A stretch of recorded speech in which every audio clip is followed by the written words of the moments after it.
Hi friends, আজকে আমি একটা এক্সেপশনাল ভিডিও বানানোর চেষ্টা করছি।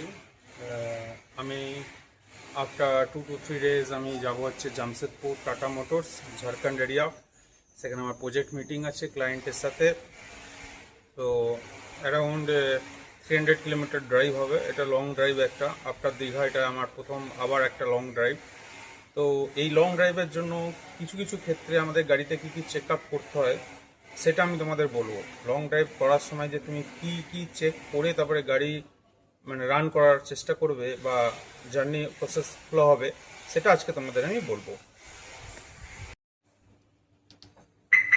প্রথমে গাড়িটাকে আমি একবার স্টার্ট করে কিছুক্ষণের জন্য আইডিয়াল অবস্থায় রেখে দেবো, তাতে যে মোবিল গাড়ির ওঠার চেষ্টা করে সেটা উঠে যায়। ঠিক আছে, গিয়ার নিউট্রালে রাখবো and keep the car in ideal position. এবার আমরা গাড়ির আপার পার্টটা একটু উইন্ডশিল্ড একটু ধুলোগুলো মুছে নেওয়া। মেনলি গাড়ির যে বোনেট আছে, গাড়ির ড্যাশবোর্ডের সামনেটা একটু মুছে দেওয়া, একটু ধুলোগুলো নমিনাল ঝেড়ে দেওয়া। এটা হচ্ছে প্রথম নেক্সট স্টেপ।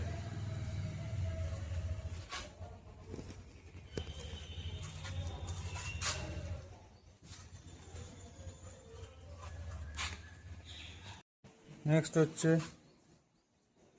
এই ওয়াইপারগুলো উঠিয়ে দেওয়া। গাড়ির ওয়াইপারগুলো উঠিয়ে গাড়ির ওয়াইপারের রাবারে যে দেখতে পাচ্ছ এই যে ওইগুলো থাকে, এই ধুলোগুলো একটু ঝেড়ে দেওয়া।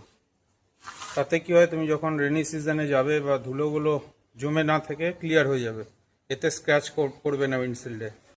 এবার আমি একটা জিনিস কিনেছি, এটা হচ্ছে পোর্টেবল পোটোট্রনিক্সের আপনার টায়ারে হাওয়া দেওয়ার জন্য বা টায়ার ইনফিল্ট্রেশনের জন্য।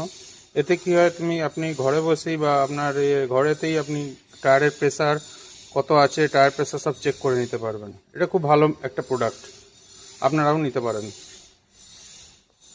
এই যে আমি টায়ারের প্রেসার এখন কত আছে, টায়ার প্রেসার চেক করে নিচ্ছি।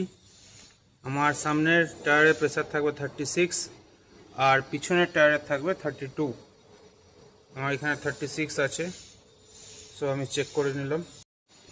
আরেকটা জিনিস কিনেছি, এটা হচ্ছে মিনি ভ্যাকাম ক্লিনার। এটা হচ্ছে মিনি ভ্যাকাম ক্লিনার। এটা গাড়ির ভেতরে যে স্মল ডাস্টগুলো থাকে সেগুলো তো আর বেরোতে পারে না। এই ভ্যাকাম দিয়ে আপনি গাড়ির ভেতরে যে স্মল ডাস্ট সিটের মধ্যে বা